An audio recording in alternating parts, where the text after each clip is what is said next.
Why Jewish spirituality? How critical could it be? My name is Rabbi Levi Dubov, privileged to be the director of Chabad in Bloomfield Hills, Michigan. So what is Jewish mysticism, and how does it arrive onto the Jewish scene? Let's go back. A little bit over 3,300 years ago, the Jews are standing in Mount Sinai. God makes a covenant with the Jewish people and gives them the Torah. The Torah is given to the Jews one time and one time only. Anything and everything that is within Torah, if it's real Torah, it was given at Sinai. At the same time, one of the dynamics of Jewish history is that Torah is a living, breathing product that is unfolding. It's the same way you will have a fetus in the mother's womb that is slowly developing and expounding upon itself. Itself is growing, its cells are multiplying, and all of a sudden new parts, new elements of this human being are growing, and the real truth is the same thing is happening throughout life. We are still developing our core DNA, and that is playing out through every single moment of life. That is the Torah. The Torah is a living organism. So for example, the Talmud, that was a revelation of Torah. The way things are studied, Rashi, the Rambam, Maimonides, Kabbalah, which we're going to talk about. These are core parts of Torah, and the story of Judaism is that along with Jewish history, along with as the Jewish history, as the Jewish mission is marching on forward, this is all divine, God's divine plan, when, how, in the exact context that parts of Torah are being revealed. At the very beginning, the Jewish people got 10 commandments, and they were able to experience, this is what's the story of Torah, slowly developing through us, the Jewish people, studying it. We, in the modern age, have the blessing of seeing Torah in its most largest context, seeing the most depth, the most beauty that it ever was able to show for itself, because we are seeing it in the most developed sense. So that brings us to Jewish mysticism. What is Jewish mysticism, and how is that a part of Torah? Jewish mysticism is a core part of Torah. It comes from the beginning, from Moses. It's called the soul of Torah, the most innermost layer of Torah, and it's the most sensitive teachings, and it really carries the whole secret, the whole key to answer the core questions, not just the core questions, but the inner DNA of the Jewish people, of the Torah, of God, and of the mission of everything, the purpose of everything. That was only recorded down on paper as somewhat of a sister program, if you will, of when the Torah was originally recorded in the times of the Mishnah and the times of the Talmud, somewhere about 2,000 years ago. It was Rabbi Shimon Bar Yochai who was the main contributor to what we have today, the Zohar, which is the most original text of Jewish mysticism, the Kabbalah. But originally, the Kabbalah was never something that was studied and accessed by the masses. It was considered something that only the most pristine souls, the most righteous souls, and those who are only extremely advanced in studying of Torah, they should study it. But the Zohar itself, from Rabbi Shimon Bar Yochai, he himself prophesied that the day will come that these teachings need to be studied and accessed by all Jews. And this is going to be part of what's going to move the Jewish mission forward.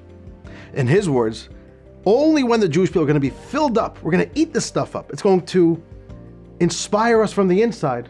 That's going to be the step that's going to revive the Jewish people, give the Jewish people the strength that they need for the final leg of their mission until the coming of Mashiach. That is the storyline in a nutshell of what Jewish mysticism is. It is a part of Torah. It's not a later addition to the Torah, a core dimension of it. It was always part of the vision. There's going to be a day that every single Jew is going to need this stuff deeply. What does Kabbalah give to me, and what is it? Kabbalah is something which takes you into the inner DNA, into the inner coding of all of reality. So if God could share with you, there's no universe beyond anything. There's no people. What's the vision? What's the plan?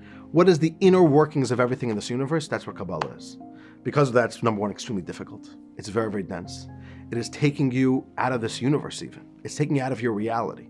You're not seeing things as reality is, you're going beyond reality. Now that is something very, very important. To not only see reality through your own lens, but to see reality from a much, much more wholesome and core place, if you will. Which means like this. When we interact with our world, we see a lot of what? But the inner energy. The inner is what's called God's desire. God wants there to be a tree. God wants there to be things here. But for what? Why? How? Those are the things that Kabbalah is going to give you. The vision. What's the end product? What are we trying to do over here? How does the whole world work together? What's the divine plan? That's Kabbalah. That lifts a person up. That makes you see life very, very differently. You're not just seeing the world from your own little peripheral vision on your terms, you're seeing it on a cosmic terms. what really is happening here in this world. That's the greatest gift that Kabbalah really gave to the Jewish people and gives any person who really studies the teachings of Chassidus, the teachings of Jewish mysticism. And that's why it's so vital. So what is then the Tanya? And how does Tanya fit into the storyline of Kabbalah? The Chassidic movement was given the task to bring these core teachings to the Jewish people. The Tanya was published in the late 1700s, the very end of 1796, by Rabbi Schneur Zalman of Liadi, the founder of the Chabad movement. He spent 20 years on this text. The idea of this text was to make that bridge. You have a Jew, a regular Jew, a simple Jew. We're not scholars. We're not these deep spiritual souls. And it was creating that bridge that every single Jew should be able to not just study these teachings, not just dabble in them, but that it should touch them very, very deeply. To uplift that Jew to a whole new level, fill his mind, heart, and soul with the warmth and the beauty of real, authentic Judaism that could burn inside of us, and to live our lives based on that. That's what Tanya is. How does the world get from Kabbalah to Chassidus? That major transition, or I want to call it transition, but that major development happens by one of the holiest and one of the greatest Jewish leaders who've ever lived. His name is Rabbi Yisrael, the Baal Shem Tov. He's born at the very, very end of the 17th century. Without going into the major historical background and context over here, this was a terrible time for the Jewish people. The way we look back at that era of Jewish history, especially the whole 17th century, we say the Jewish people were in a spiritual faint. And a faint means you're still alive, but other than the mere fact that you are alive, there's nothing actually doing. The Jewish people were beaten, and there was such inner erosion of the spirituality, of the warmth of Judaism, of the connection of Judaism, both because of oppression from the outside, as well as internally just a total lack of inspiration, feeling close to God. The Jewish people were not in good shape.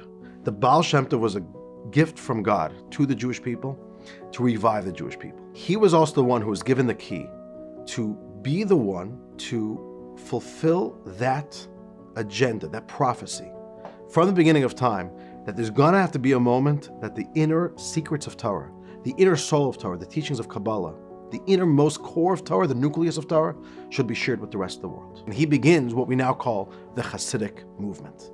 And the Chassidic movement was, let's infuse Jewish life, every single detail of Jewish life, with a new energy. It's the same Judaism, but with a passion, with a warmth, with a beauty, with ideas, with a fire that inspires you from the inside and changes what it means that you are a Jew. So you're studying the same Torah, you're putting on the same tefillin, you're gonna light the same Shabbos candles. But the way you experience and understand it is entirely different. He is the first one that breaks through, brings these teachings of what we now call Chassidus to the world. But it wasn't yet a text that people could learn. He wasn't the one that did that yet. That job was waiting for the next generation. His student, Rabbi Dovber, the Maggid of Mezrich, the Baal Shem Tov told his student that there's going to be a great soul who's going to be attracted to him, join his court, come to him for guidance and mentorship. And that person's name would be a young Rabbi Schneur Zalman. And he said, he's the one who was given the keys from heaven to be the one to take Chassidus from a raw energy and put it down in text, in a medium, in a way that people could study it, can learn it personally, and now could be something that we're not just appreciating it and even gaining warmth from it from a distance, but something that's something that I could personally own, learn, internalize, and deeply change me from the inside. And that is really the bridge. That's a storyline. That's the key highlights of how we get from Kabbalah being something which is very exclusive, the Baal Shem Tov bringing it out, teaching it, and Rabbi Schneur Zalman of Liadi, 100 years after the Baal Shem Tov's birth, brings the Tanya, the first actual properly recorded text of Chassidus, to the world. So what is Rabbi Schneur Zalman of Liadi, the author of the Tanya? What is he trying to do in the Tanya to us? So here's the critical thing to know about the Tanya, and this is what makes Tanya so beautiful. Tanya is a very new style book in the whole Jewish library, and the Jewish library is massive. We're talking about hundreds of thousands of volumes. Most books are written with a topic. Here's my topic. I want to write it down. I'll share it with you. But the actual core subject matter of the book is an idea. Maybe it talks to you, maybe it doesn't talk to you. The Alter Rebbe, Rabbi Schneur Zalman, by writing the Tanya, he does something unbelievable. He says the subject matter of this book is you. This is not a book with nobody in mind. It's not a book about an idea. The Rebbe is sitting down with you. how could I be a more inspired Jew? How could I be a Jew who's not just doing Jewish things, but that I am holistically, from the inside, a passionate, interested, motivated, inspired Jew, filled with warmth? That is the goal of Tanya, to work with you as a Jew, teach you the critical tools of yourself, how to navigate yourself, and how to develop your own inner spirituality, that we could be souls that are activated and are on fire, and to be Jews that show up with unbelievable passion. That's what the world needs. That's what the Tanya is here to give to us. So let's start getting a little bit into it. What is a soul? So we could even start with that question. What is a soul? Studying about a soul is the most critical thing for a person to learn about. A person needs to know what it means to have a soul, how your soul operates, because at your core you are a soul, which is really a very interesting thing, and also goes back to the larger question of why is Jewish mysticism so important. If you think about it, we actually know each other by our souls, but we've never actually seen a soul. So we are all very spiritual people, essentially. So if I look at you, I see your body, I see your face, and I'm interacting with that. But I don't care about your body. Meaning, yes, the only way that I know you is through your looks and through your body and through your voice, through the properties of the body. But essentially, if you think about it, that's not what I'm getting at. I'm not interacting with you because of your body. I'm interacting with you, the you that's within the body, which is a very, very difficult thing to define. So there's a spiritual thing, we call that a soul, a spiritual force. That's the real you. It's not just your personality. It's the life force of the person. It's manifest within a body. It's living and breathing within a body. The body is the medium for the soul, and because that within every single atom of the body, we feel the soul's presence is there. So really what we need to do is become spiritual people. We need to become spiritual people because we are spiritual people. The difficult thing is that our five senses don't have direct access to spirituality. Our real perception of spirituality is really more through what we call the eyes of our mind. The Tanya is here to teach you about your soul. And once you know about your soul, you're also going to understand everybody else's soul. So you become a soul-oriented person, become a soul-centered person. This is not elective teachings. These are not just inspirational teachings to inspire you. This is critical. I have a soul. I'm more a soul than a body. I need to understand it. How do I navigate my soul? How do I make sure I'm taking good care of my soul? A soul is just as complex, if not more complex, than our bodies. We understand how vulnerable our bodies are. We have to take good care of our bodies. We're in tune to our bodies. Are we in tune to our souls? It's a little bit more difficult to be in tune to souls. Are we expressing our souls properly? These are the critical tools that Tanya is going to give you. The beginning of Tanya actually is first mapping out to you your inner psyche. And there's major revelations that happen in Tanya when you look at yourself from the inside out. Right off the bat, in the Tanya, Rabbi Schneur Zalman drops a real bomb. It comes across, actually, you could read it and not even realize how this is a game-changing statement. Rabbi Schneur Zalman quotes a teaching from Rabbi Chaim Vital, recording the teachings of the great Arizal, the great teacher of Kabbalah, that within the Jew, there's not one soul, but two souls. Now, we have to just think for a second. We're not talking over here about two little voices. We're not talking over here about two little Tweety birds that could be tweeting ideas in your head. We're not talking about two influences. A soul is a life force. We have one body. One body should really only have one soul. The moment you say that you have one body, here's one person, and you got two souls, this is something which immediately you think about it, this is trouble, this is drama. This is a tremendous amount of tension over here. Two totally polar opposite life forces, each trying to be you. That is who you are, two souls. Now what that tells you immediately is, life is not so simple. What that tells you is right away is, you need to be a lot more deliberate. You have to be a lot more in control of the life that you live, over the decisions that you make. Because, one second, who I am is not such a simple, it's not just natural intuition. It's not just, okay, whatever you feel, do it that way. Be true to yourself. One second. Once you hear there are two souls, the saying, be true to yourself, is very, very complicated. Which self? What are those two souls? There's one soul which Rabbi Schneur Zalman calls the natural soul. Natural soul is sometimes also called the animalistic soul, because that describes to you a little bit more what the personality of the soul. It doesn't mean that it's an animal soul, the same soul as an animal. What it means, it's animalistic. It is a soul and a life force that's very, very, it evolves around, it orbits around its sense of self, its sense of consciousness. I exist, I know that I'm here, and that's the most given fact that I have. And with that sense of self-awareness comes all the basic desires of life. Survival, procreation, success, etc., etc. Fulfillment demon, all come from that soul. So this is the basic core drive of life, and we really share it with every other animal. But then there's a second soul, which Rabbi Schneur Zalman calls a divine soul, a spark of God that somehow came into our physical, mortal, human bodies. And that becomes a second entire life force. These two souls think differently. The beauty is, if you have a divine soul, there's a certain natural connection, a certain natural intuition that there is, that a Jew could connect to God. We could feel for God. Having a relationship with God is natural. The same way having a relationship with a nice car in this world is natural. You know, I feel for it because, yeah, this is natural to me. I have a natural soul. It connects to these things. This is intuitive. Knowing you have a divine soul says you have a natural relationship with the divine. We are, from birth, naturally spiritual people. We're holy people. But what it does mean is there's a real conflict over here.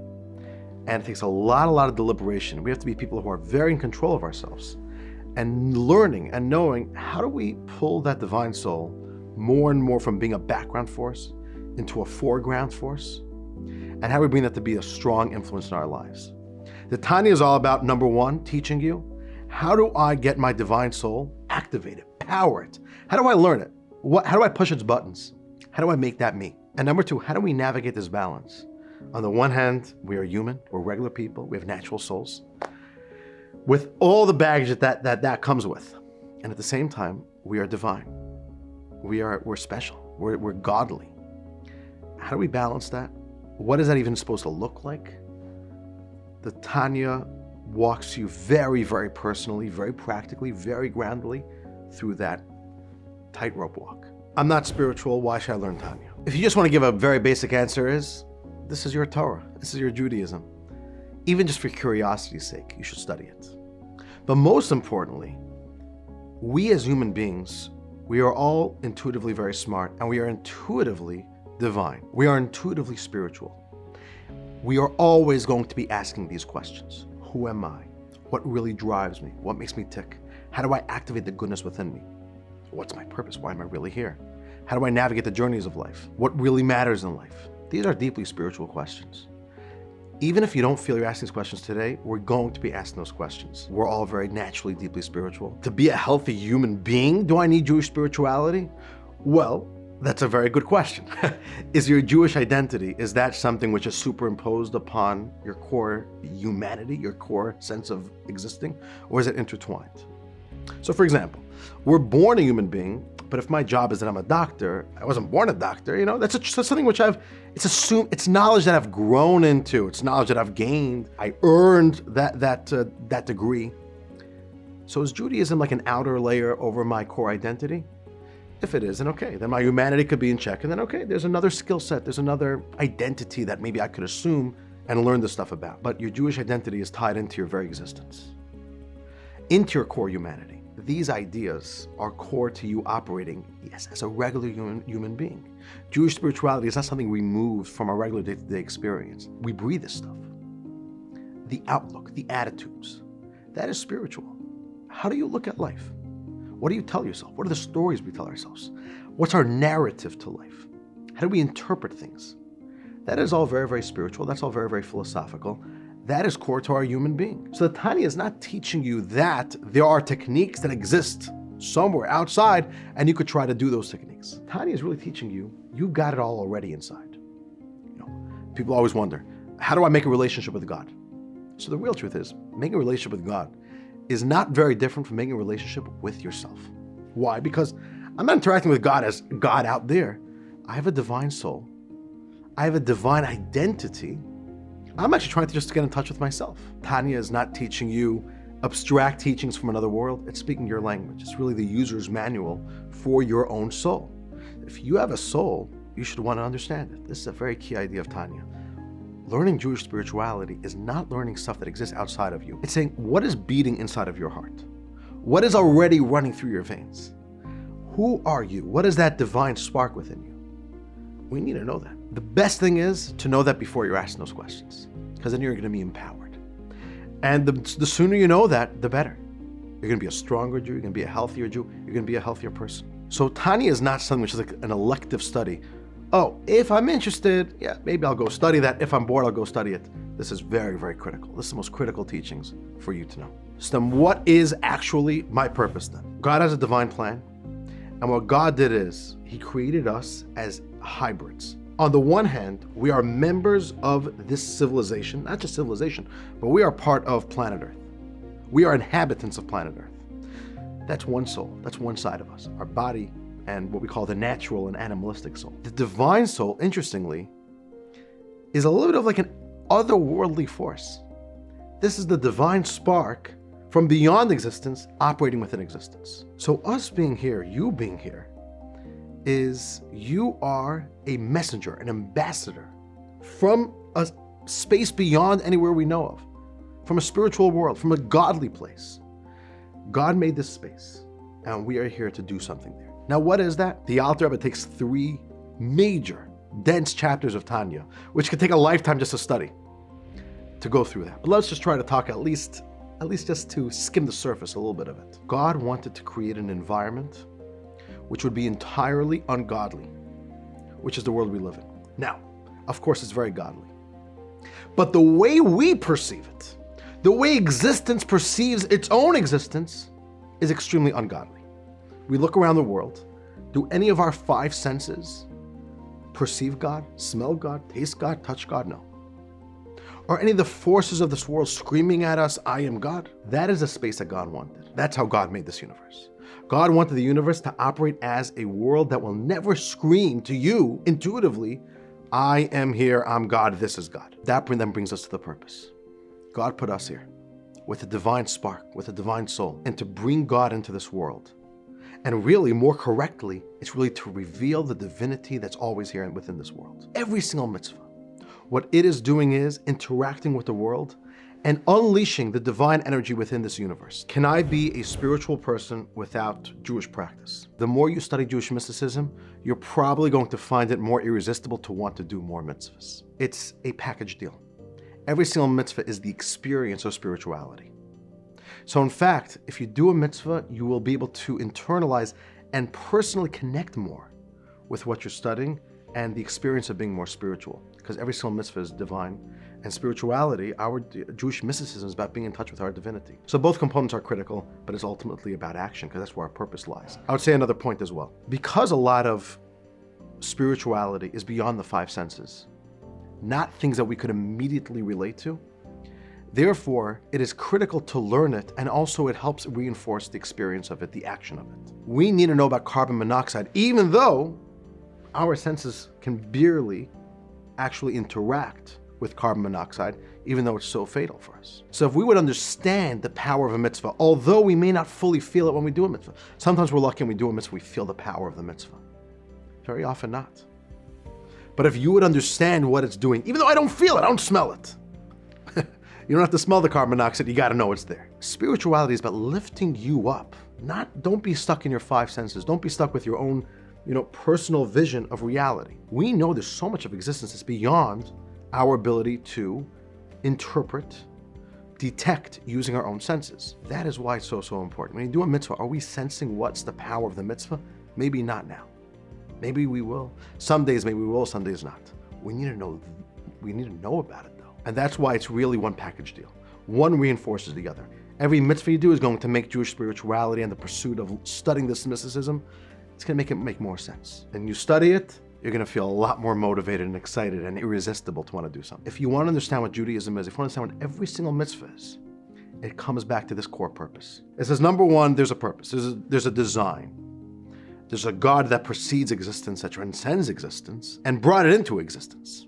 Okay, so that's a purpose. And now if I'm here, and if God made me, I'm part of that purpose. I have a role in that purpose. This is an unbelievable teaching. God shared with the Jewish people, just FYI, when we stood at Mount Sinai, that this is the pivotal moment. We need you guys to say yes. Are we doing this because God says, if I don't have you, the whole enterprise is not worth it. You're my critical business partner. That's why studying Torah and doing the mitzvahs are so critical. So the big technique and the big goal the Rabbi Schneur Zalman of Liadi, the Alter Rebbe, is trying to accomplish in Tanya, the big technique he's trying to teach you is activate your mind to create emotional reactions, emotional associations, what we're going to call excitement and passion and real interest, a real drive, and then bring that to the table on a daily basis. So you could be a Jew, and why do I do what I do? I don't know. I was raised this way. Or why do I do it? It's a Jewish thing to do, so I'll go to shul on Yom Kippur, I'll go daven, I'll go put on tefillin, I'll light Shabbos candles. But you're doing it more out of rote. You're doing it more, okay, I was raised this way, or it's a good idea. And that's one way to practice Judaism. Tanya is trying to teach you that it has to be much more holistic. It has to flow from inside of you. Imagine if every single day, ideally every day, even if you just do it once in a while, but if you sit down to think, not with your phone, think to yourself, spend 10 minutes, 20 minutes, 5 minutes even. I'm a Jew. What does it mean that I'm a Jew? What does God mean to me? Some people don't like asking these questions. They're very scary questions. We have to think about them. We have to be brave enough. We have to be courageous to ask these questions. What does it mean that I have a God in my life? What does God think about me? Do I know what God thinks of me? What does God think of me? What do I think of myself? What does it mean that I do a mitzvah? What does it mean that I have a divine spark within me? What does it mean that I'm a Jew? We need to be people that are not passively Jewish. Not passive, not passively Jewish. We can't just be like going through the motions. It doesn't work for parenting. It doesn't work for anything, for any relationship in life. We have to think about these things. Spend 5 minutes, 10 minutes. What is that day going to look like? If we do that, and the more we do that, what we are doing is we're creating internal passion, internal interest to do something. And then when we do a mitzvah, and when we show up as a Jew, we're not making an instinctive and impulsive decision. Am I in the mood? Am I not in the mood? One second, I'm making decisions. I have a Judaism that's flowing out of a very deep place within me. That is real inspiration. It is not circumstantial inspiration. That is, I am inspiring myself. I'm not waiting for somebody else to inspire me. I'm inspiring myself to show up and have a Judaism and a life that's flowing from the deepest place within me. That is at the central technique of Tanya. And Tanya is really going to teach you step by step. What does it mean, how to do that, and what it's going to look like. If you're a Jew in the modern times, you are lucky. We have the gift of the Rebbes that have given us the deepest teachings of Jewish mysticism that could touch the core of our souls. It's deep teachings. We have to prioritize it. It needs to be important to us. I'm a Jew. I need to understand this stuff. This is the language of my life. I want to encourage you, find your local Chabad rabbi, go online, study from the core books, be in touch with your own soul, be in touch with your Judaism. Find your rhythm. It takes courage. It takes time to find the right teacher, the right text, but this is so important. And once you find your rhythm in it, you're going to see the dividends of it in your life, what it gives to you, and then incorporating these teachings into our lives. And may God bless us all to continue to study, to be good, strong people, strong Jews, and to bring us to our purpose.